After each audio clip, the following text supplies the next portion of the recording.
And we welcome in Kristi Joe for another visit. Always look forward to these, Kristi. Good to see you this Yeah, morning. you too, Bill. And you like to bring in other experts with Yes. you, which I love, and you've got another one here today. I sure do. I brought Tracy Lundy from Lake Region Bank. She's been a loan officer for 24 years, and we have done quite a few deals together in the last several years. So I brought her in to talk about interest rates because that's a really big topic today among a lot of people. And just to talk about some different things that I've been thinking about for sellers and buyers, kind of, how to make things better, different ideas, what can you do kind of thing. So I brought Tracy in to talk about some ideas, and one of the things I was thinking about was buying down the buyer's interest rate, basically, because these poor buyers, I mean, it's been a rough market for over 2 years, and not only with the prices just sky high for properties, now they're dealing with all these interest rates that have about doubled really in the last 3-4 months, I suppose, or maybe it's a little bit longer than that, or 6 months has it been. So I'm trying to think about different ways kind of to make win-win for both buyer and seller. And so today I just wanted to talk about potentially the seller paying down some of the buyer's interest rate points to get them a better rate and what that might look like. So Sure. Go ahead, Tracy. Yeah, so in the mortgage industry, in conventional FHA, rural development, the government-backed loans, the seller is allowed to pay some of the buyer's fees or costs or pay points. Mm-hmm. And it's been commonly referred to as seller paid closing costs. The industry refers to them as interested party contributions. And they can vary depending on how much you put down and what type of loan program you're working with, anywhere from 3 to 9%. Wow. And some of the things they can cover is, most people have heard about seller paid closing costs. Mm-hmm. So the seller can cover, your loan originator fees, your appraisals, your title, recording fees, prepaid items like insurance. And it hasn't been something that people have done very often. I don't even know if I've ever seen it, where the seller can put money towards the buyer's points. As long as they fall within, they don't go over what they're allowed to pay for the buyer.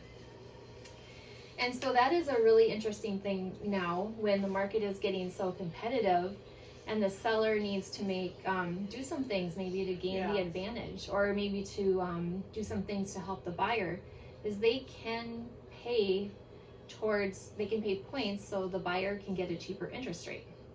What determines the points? Is it because of your credit risk or your credit record, or is that, because some people, it's a really nasty word when they hear points. It kind of gets the hair up on the back of their neck a little bit.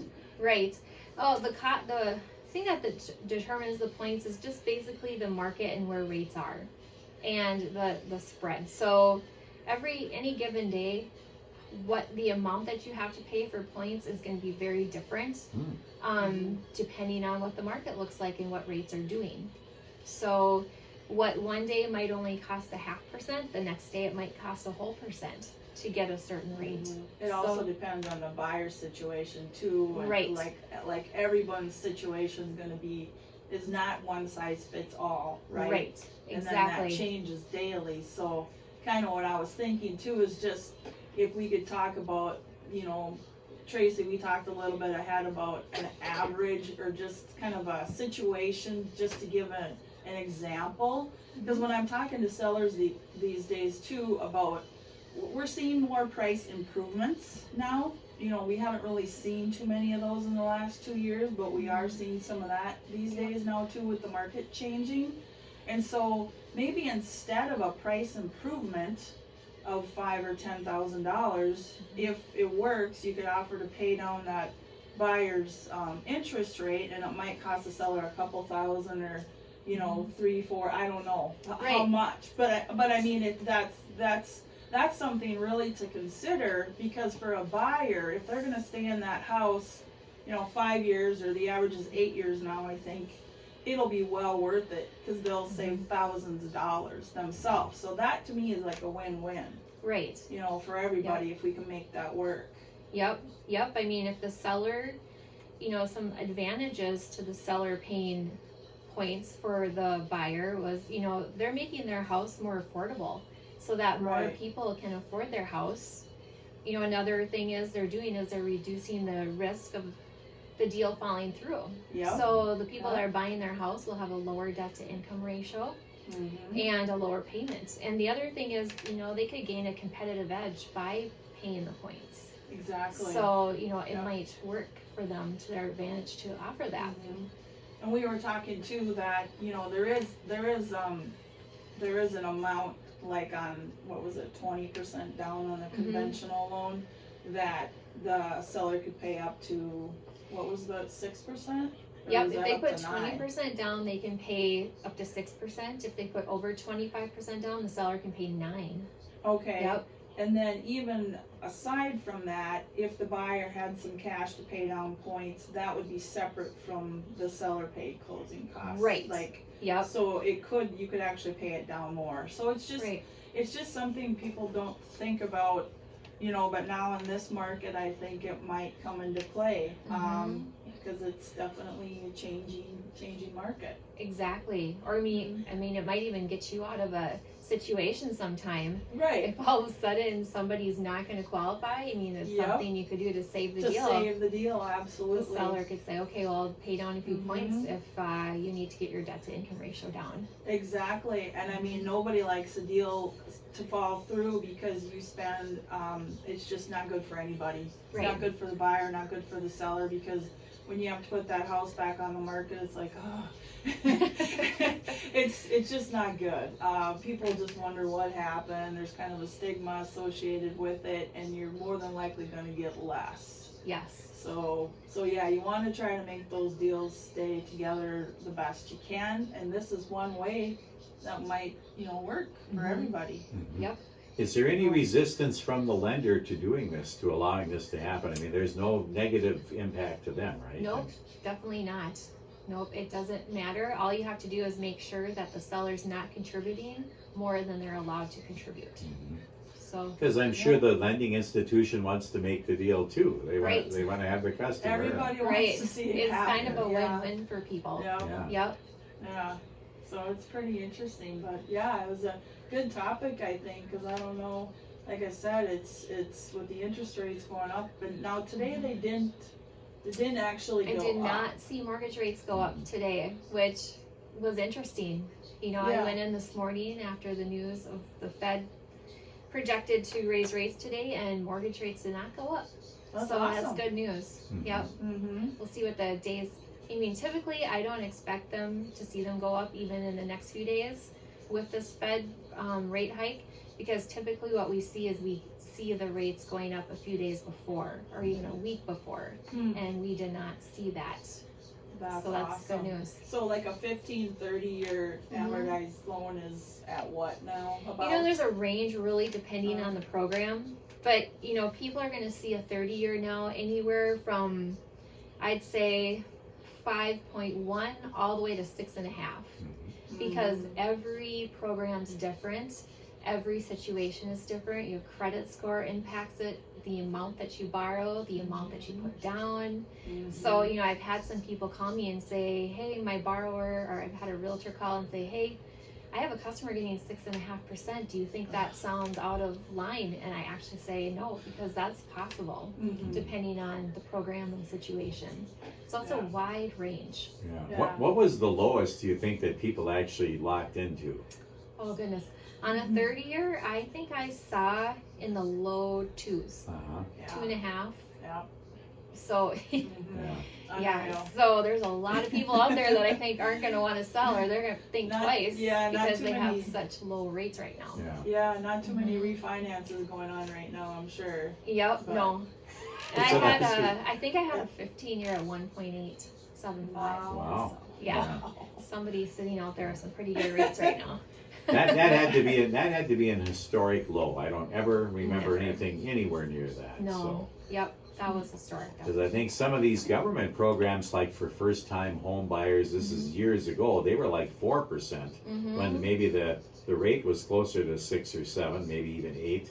And that's why people, you can only be a first-time home buyer once. Yep. And then they didn't kind of want to part with those properties, even though a lot of times they were kind of starter homes and they were, Right. looking at maybe getting a larger home, but the interest kind of rate is kind of what held them back a lot of times. So. Yeah, and it's interesting. A lot of people think that the first-time home buyer rate is the best rate out there, but it's not always. The program that we do that through, their rates also vary, and they get their money through certain places, and sometimes they don't always have the cheapest money. So when I do have people call and say, well, I don't want to use up my first-time home buyer, it's not always the case. Yeah. I might find a better rate someplace else. So yeah, I just want to remind everybody, talk to your lender, ask those questions, talk to your realtor, go out there and check, because it's like you said, Tracy, it's not always going to be the best, and there's other options, and look into them. Yep. See what works best for you. Now at Lake Region, do you folks normally keep loans local then, or are you like other agencies that will sell them to other people? We do a combination. So we do keep and service a large amount of loans, but we also sell them to secondary market lenders depending on the program. Yeah. And I suppose you have to kind of keep the books balanced, basically. You can't have too much money at risk out there. And part of it is just the program, some government loans, we are not allowed to service those, so we just can't. And some of it has to do with just the amount of work that it takes to service a loan. So there's different reasons why we keep loans and then sell some. Right. So. Yeah. Because I'd been told it wasn't Lake Region, but this is many years ago. Well, that's a good loan, but you're paying a big amount. Now we won't sell it. 2 months later, I was sending a check to Sioux Falls or whatever it was, So I mean, so you just never know, I guess. Right. Yeah. And the important thing to know is if your loan gets sold, the terms are never going to change. It's just a matter of where you write your check. Right. So. True. And nowadays, it's all, I suppose, automatic. Right. With withdrawals and so forth. And right. Like with the taxes and all that too, the insurances and escrow. Yep. But yeah, it is a very nice feature though, to make your payment to a local lender. Yeah, it just makes me feel better. I mean, it's kind of like, I don't know what it is, but it's just like the money is kind of rotating and staying in the community. It gives you that feeling. But feel good. Yep, and you have that person that you can just talk to. You can walk in and talk to them or call them up. Yep, that is nice. Yeah. Well, you have some great properties for sale. I noticed you got a couple of pendings now, and one I think that you've really been anxious to put the closing the date on it and then so forth. So yeah, you have really unique properties, Kristi. I know from. I have had some, haven't I? Yeah. The one in Olivia, my 6-acre property out there with a really cool custom-built home, is now pending, I believe, as of today. Sorry. And then my house on Candy, Ohio Avenue too is pending. But I do have some really awesome, I've got a new listing. I just put it up yesterday actually. It's a 5-acre building site just north of Blumcast. And it's just a beautiful property with mature woods. It's got a well. It's ready to build on. So, there's an established lawn there and everything and a nice long driveway.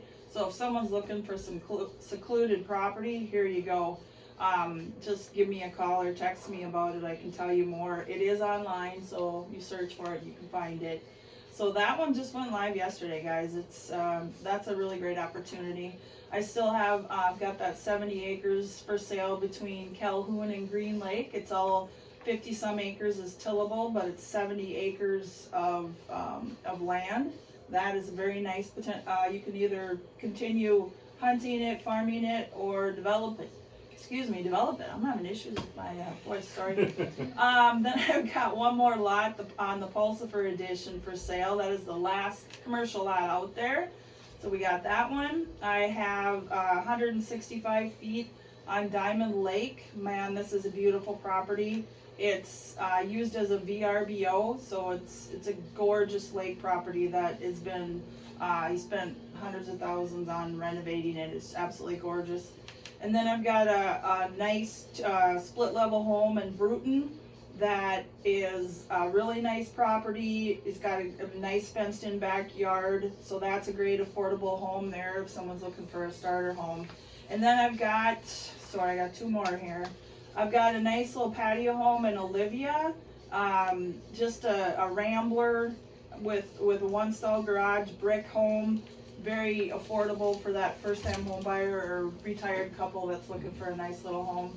And then I've got a 10-acre property over by New London, a split level with the shop, and just a really nice home with a patio. They spent some money on landscaping. It's gorgeous. These are all online, folks. Just give me a call. I kind of got something for everybody here, and I do have a lot of withheld ones I'm working on too, so those will be coming up within the next month or so. But, and if people are still exploring, possibly selling, you'd love to hear from them too, right? Absolutely. Yeah. Yes. We deal with a lot of people both buying and selling. I got my husband Chris on the team and my assistant Chris. So you call the office like Chris or Chris. Yeah. It's a little confusing, but yeah. No, we're rocking and rolling and having a good time. Yeah. So. But only one of them is a horse. Horse nut. Yeah. That'd be me. Yeah.